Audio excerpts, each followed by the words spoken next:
Hello friends, आज इस video में पढ़ेंगे आरटी बोर्ड की जो मैथ का पेपर हुआ था। इन पेपर में जो आए हुए क्वेश्चन है इनको हम सॉल्व करेंगे। तो जैसा कि हमारे पास में दे रखा है 4x + 3 = 6 + 2x। इसकी आपको x की वैल्यू फाइंड करनी है। तो पहले क्या करोगे, x को लेफ्ट हैंड साइड में और संख्या को राइट हैंड साइड पे। तो हम लिखेंगे 4x, ये प्लस का 2x है तो यहाँ जाओगे माइनस का 2x बराबर 6, ये प्लस का 3 यहाँ हो जाएगा आपको माइनस का 3, और यहाँ रह जाएगा आपका 2x और यहाँ हो जाएगा आपका 3। यहाँ से x की वैल्यू हो जाएगी 3/2। तो ये था आपके बोर्ड में क्वेश्चन आया हुआ है, इसका आंसर होगा 3/2।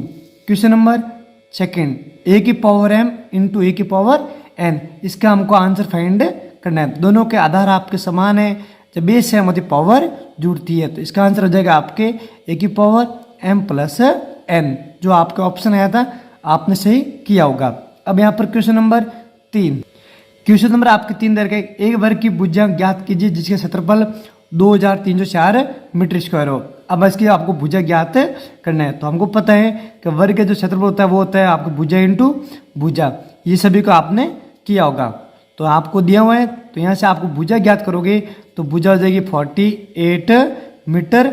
और ये कैसा है आपने वहाँ पर सॉल्व कर दिया होगा, और नहीं आता है तो मैं आपको इसका एक तरीका भी बता देता हूँ। इस तरीके से भी आप सॉल्व कर सकते हो।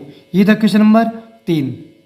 क्वेश्चन नंबर 4 है, एक पद को एक पद से गुणा करोगे तो हमेशा आंसर आपका एक पद में ही आएगा। तो ये था क्वेश्चन नंबर 4। अब यहाँ पर क्वेश्चन नंबर 5 दे रखे हैं, आमने सामने की भुजा बराबर होती हैं। तो आमने सामने की जो भुजा बराबर होती है वो होती है आपके आयत में, तो इसका आंसर हो जाएगा आपके आयत। अगला दे रखा आपको अंकित मूल्य पर सूट। अंकित मूल्य पर जो होती है वो होती है सूट, यानी डिस्काउंट बोलते हैं या फिर इसे बोलते हैं बट्टा।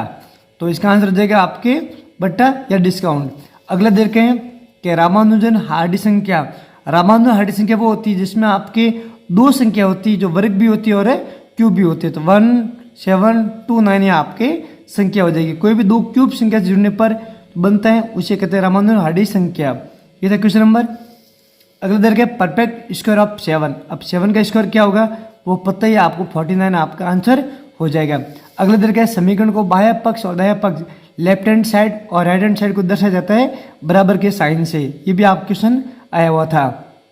एक आपका आया था कि मान ज्ञात कीजिए 4/5 × 15/16। तो आप क्या करोगे, ऊपर के ऊपर से गुणा करोगे। तो 4 को 15 से गुणा किया तो -60, क्योंकि माइनस और प्लस है। इसके गुणा किया तो आपका आंसर आ जाएगा 80।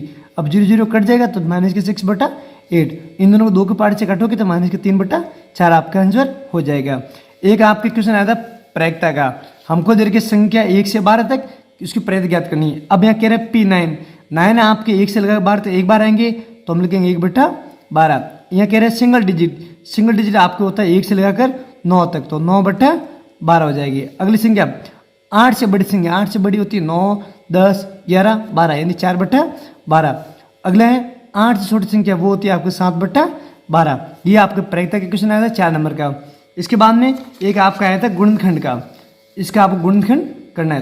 तो कैसे करना देखो सुनो, 10x - 25 बट्टा में 2x - 5। अब यहाँ देखो ऊपर में से कॉमन लेंगे 5, क्योंकि 5 के पास दोनों संख्या आती है। तो यह कॉमन लिया तो यहाँ रहेगा आपको 2x, यहाँ रहेगा 5 और यहाँ रहेगा 2x - 5। अब देखो यहाँ दोनों कट जाएंगे तो हमारे पास में आंसर हो जाएगा 5। और अगला क्वेश्चन 37 + 48, इन दोनों में से कॉमन लेना है और यहाँ डिवाइड भी था आपके 6 का। तो हम क्या करेंगे, इनमें से कॉमन लेंगे 6, तो यहाँ रहेगा आपके 6 से प्लस का 8 बट्टा में आपके 6, और 6 से 6 कटेंगे तो हमारे पास रहेगा 6 से प्लस का 8। इसके बाद में a⁴ - 16 और डिवाइड बाई a⁴। अब क्या करेंगे, हम इसको लिखेंगे a⁴, 16 को लिख सकते हैं 4⁴2। इसके बाद में बट्टा में a⁴।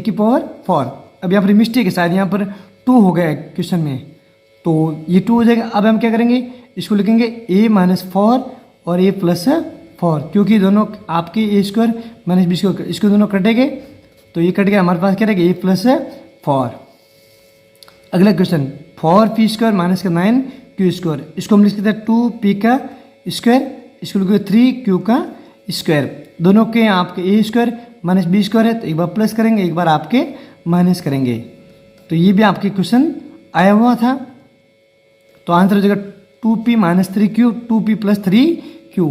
ये था क्वेश्चन नंबर। एक आपका आया था सत्य और असत्य। अब देखो यहाँ पर 5 की पावर माइनस का 2 है ना, ये आपको ऊपर मुझे प्लस हो जाएगी, तो प्लस होने पर जो है 25, ये आपका सही था। अब देखो सेकंड, देखो आधार आपके सेम है तो घाते जुड़ जाएगी, तो घाते जुड़ेगी तो क्या हो जाएगा आपके 3 की पावर माइनस का 7, पर यहाँ पर क्या दे रखा प्लस का 7, तो ये आपको हो जाएगा असत्य। क्वेश्चन नंबर थर्ड, दोनों का आधार समान है तो घाते जुड़ जाएंगे, तो घाते जुड़े कितना हो जाएगी 5 की पावर और ये हो जाएगा आपके 6, और यहाँ पर क्या दे रखा 5 की पावर माइनस का 2, तो दोनों सेम नहीं है। और यहाँ पर यदि मिस्टेक हो सकती है क्वेश्चन में, यदि माइनस के 4 होंगे तो आपका ये सही हो जाएगा। इसी टाइप से ये देखो 1 2 3 4 5 6, 5 6 सही है यहाँ पर, तो हम लिखेंगे 35 इंटू 10 की पावर माइनस का 6, पर यहाँ देखो एक बार पॉइंट है तो यहाँ हो जाएगा आपके 3.5 इंटू 10 की पावर माइनस का 5, जबकि ये सही नहीं है, तो ये भी हो जाएगा आपके असत्य। क्वेश्चन नंबर नेक्स्ट, दो आसन कोणों का योग कितना होगा, वो होता है 180 डिग्री। अब आसन कोण क्या होते हैं, ये मेरे पास पैरेललोग्राम है। अब पैरेललोग्राम क्या होता है, दोनों कोण पास पास में होते हैं, उससे बोलते हैं आसन कोण। इसको भी x, इसको भी x, दोनों का जो सम होता है वो होता है 180 डिग्री। तो एक की वैल्यू कितनी हो जाएगी, वो हो जाएगी आपका 90 डिग्री। एक क्वेश्चन आपका आया था, प्रिंसिपल 10,000 है, रेट 15% है, टाइम आपके 2 ईयर है। इसमें आपको ज्ञात करना था कंपाउंड इंटरेस्ट और सिंपल इंटरेस्ट, फिर इसका आपको निकालता डिफरेंट। यदि वीडियो आपको पसंद आता प्लीज़ लाइक करें, और आपको क्वेश्चन को ध्यान हो तो नीचे कमेंट बॉक्स में आप कमेंट कर सकते हो, ताकि मैं आपको नेक्स्ट वीडियो में इसका भी सॉल्यूशन बता सकूं। Thank you everyone.